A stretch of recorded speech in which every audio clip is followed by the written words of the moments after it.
Hi everyone, this is Jim. Welcome to this postmortem of my Blitz game number 786. I had the white pieces and start off with knight f3, the Reti opening, and my opponent went knight c6. You can see it's pretty far down on the list of moves, but it seems to be playable and has the colorful name, the Black Mustang defense. So I guess in reference to the knight, I guess, the black knight.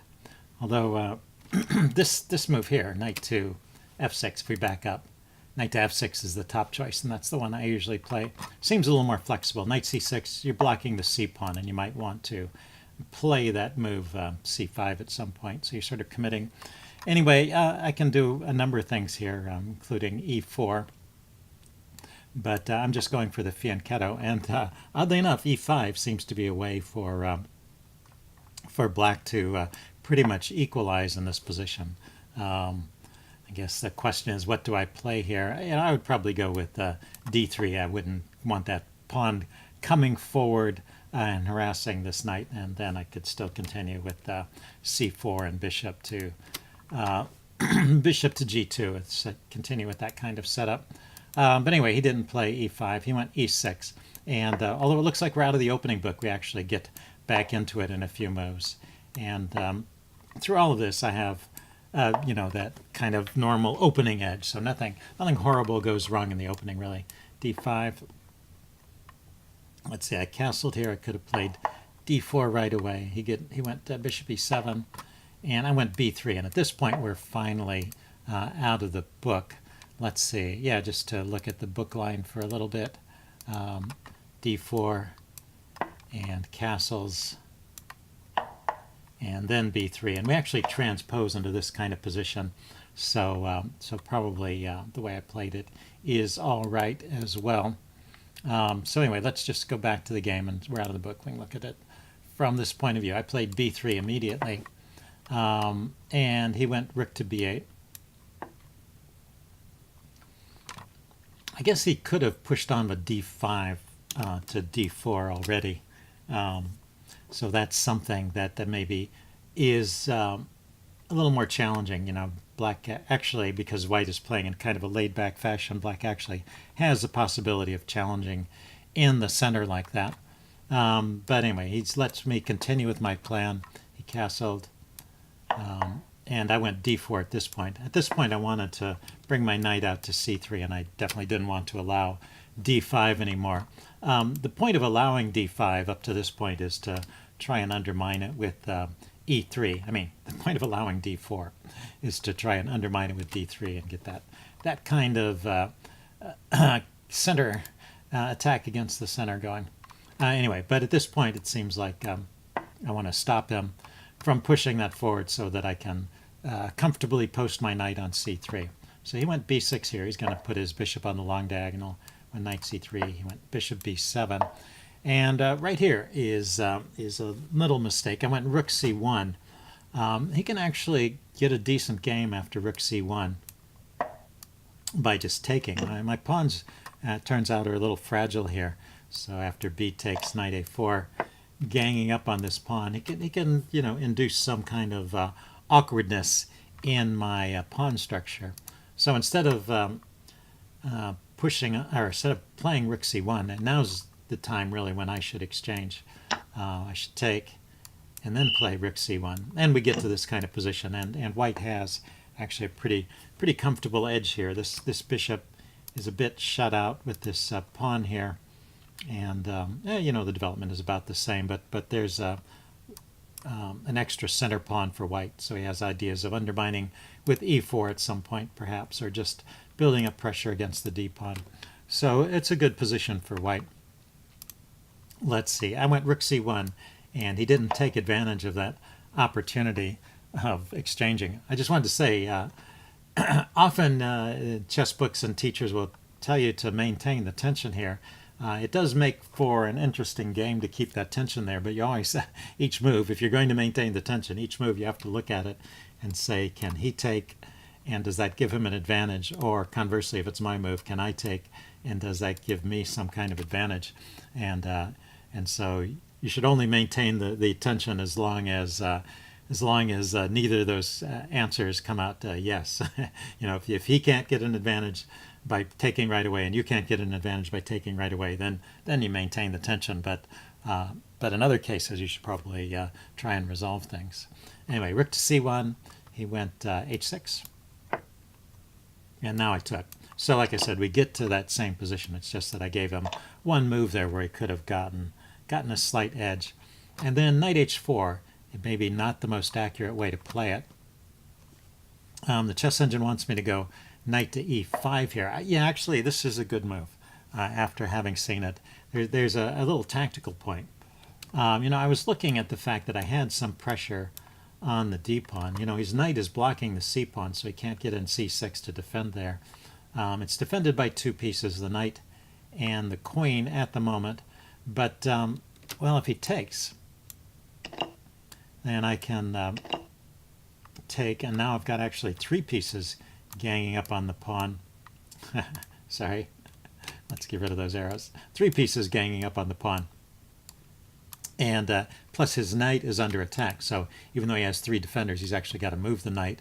And if he goes just anywhere, he's going to lose it. So knight e4 is the best reply. Knight takes, d takes, and queen c2 just keeping on, piling up the pressure on that pawn. The chess engine gives these moves as a further continuation, so that would lead to an exchange of light squared bishops. But I guess the big point is that this former d-pawn that became an e-pawn, it's kind of wandered too far into my camp, and it's going to be lost. So I'm basically a pawn up at this point.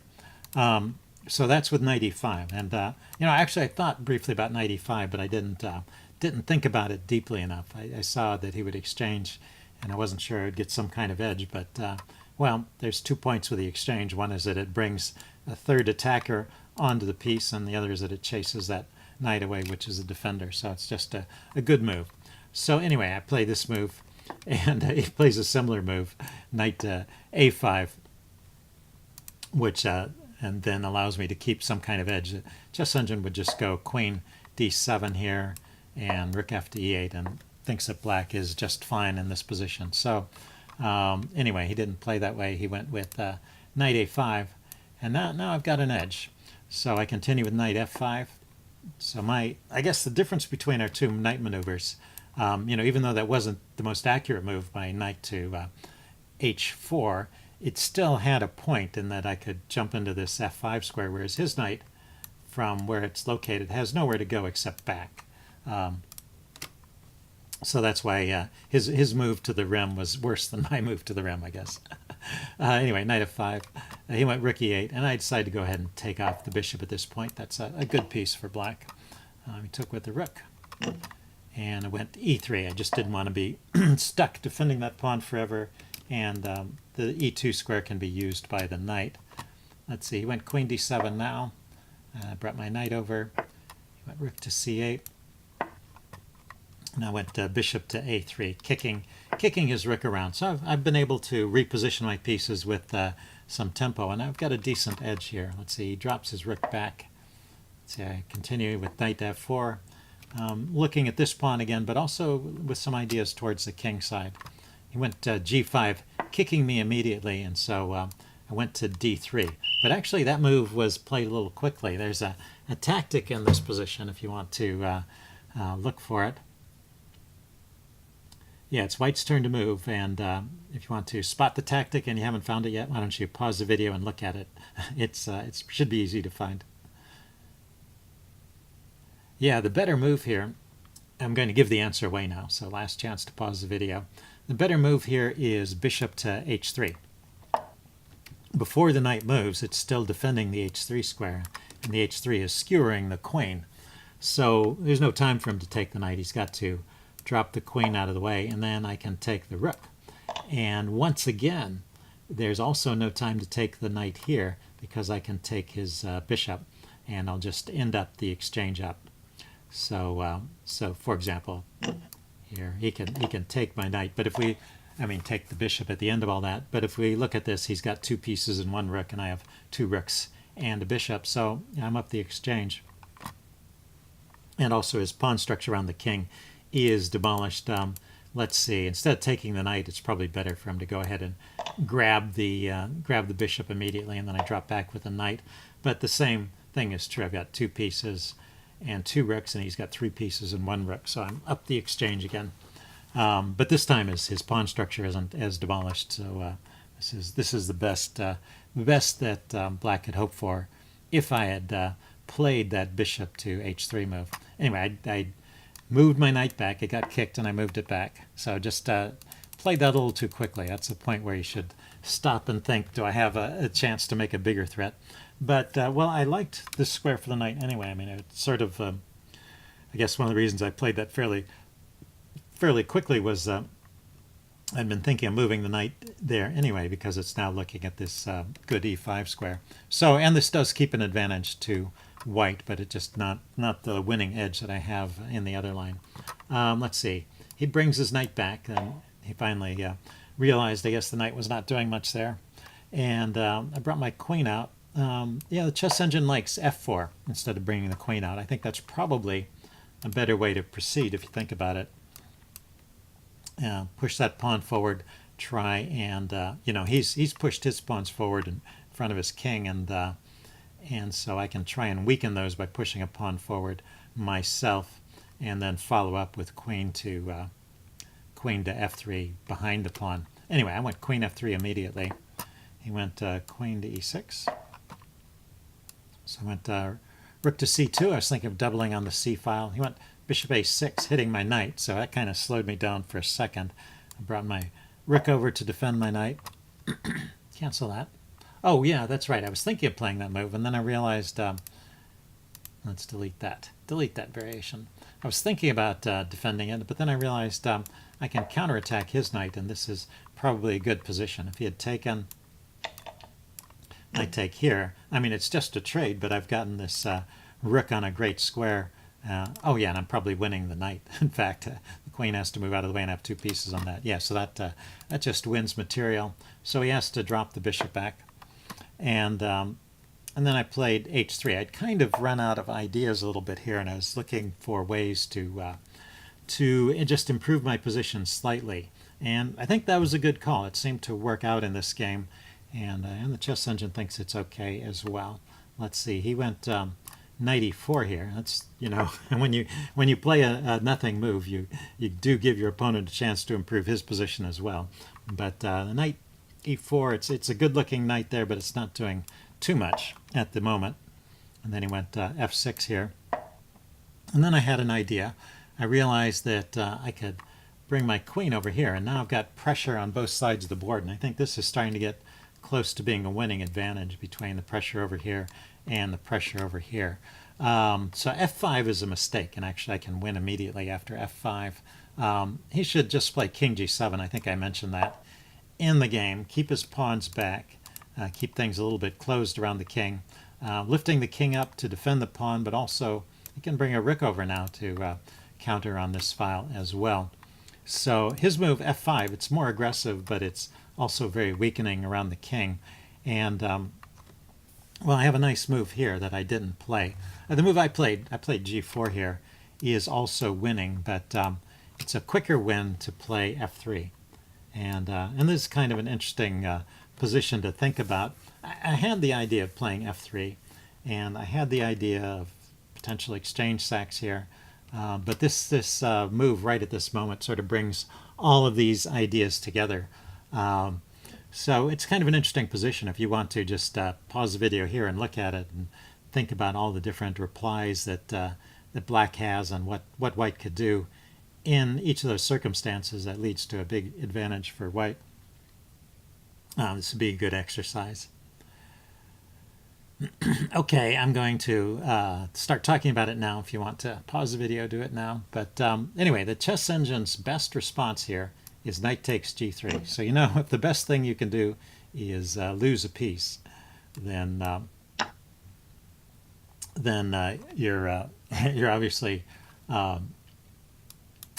then obviously you're in bad shape. So what did I want to say here? The point I was trying to make here, or thinking about, was you know, I had thought about this move f3 earlier, but when my king was back here, before I had played h2, h3 and king to h2, after the knight moves, there's always the threat of a queen coming here with check against my king.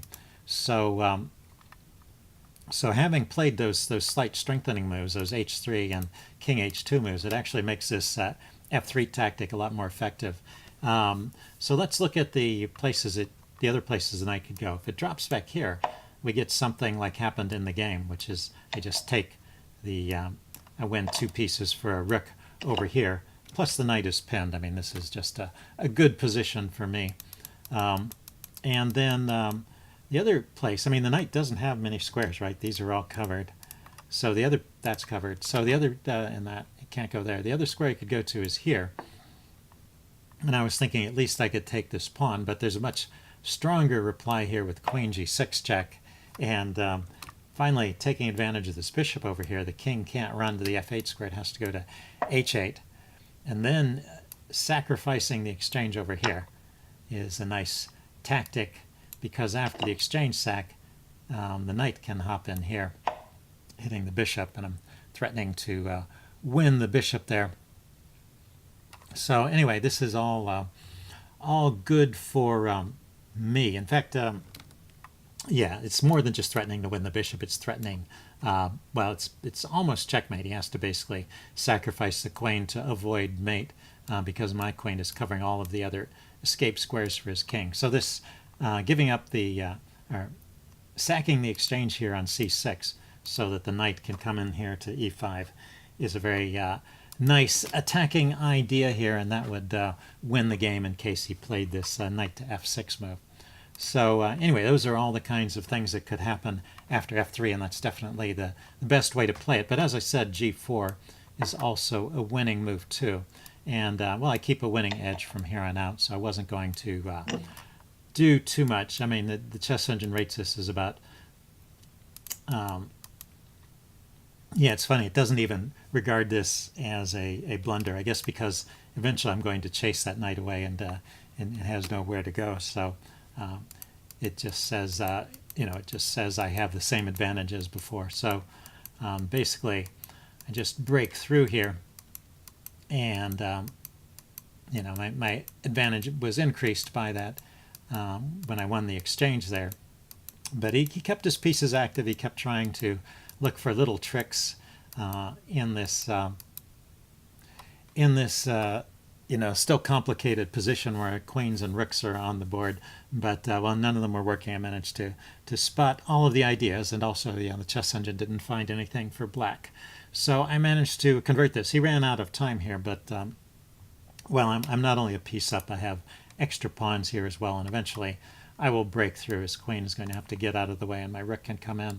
Plus he has to figure out how to save his rook and his queen, so he's in big trouble. I guess, in fact, the only way to save things is to trade queens and then retreat his rook, which would be a pretty sad position. So anyway, he was looking for a move here and ran out of time. Anyway, interesting game. Hope you guys enjoyed it, and I will see you again soon.